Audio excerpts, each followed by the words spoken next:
रिडेव्हलपमेंटच्या सुरक्षा भिंतीवरून 2 विकासक गटामध्ये तुंबळ हाणामारी झालेली आहे।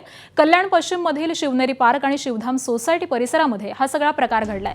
लोखंडी रॉडने मारहाण करण्यात आलेली आहे आणि या हल्ल्यामध्ये 3 ते 4 जण हे जखमी झालेले आहेत। 14 जणांवरती गुन्हे देखील दाखल करण्यात आले, तर जखमींवरती रुग्णालयामध्ये सध्या उपचार सुरू आहेत। या प्रकरणी खडकपाडा पोलिसांनी परस्पर विरोधामध्ये गुन्हा दाखल करत आता पोलीस पुढचा तपास करतायत।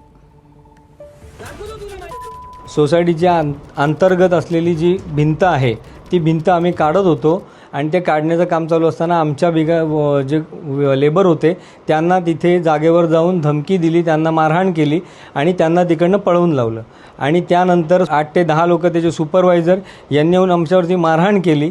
पोलीस स्टेशनला गेलो, तिथे सुद्धा त्यांनी येऊन डायरेक्ट धमकी दिली पोलीस स्टेशनमध्ये। परत 24 तासानंतर त्यांनी खोटा गुन्हा दाखल केला।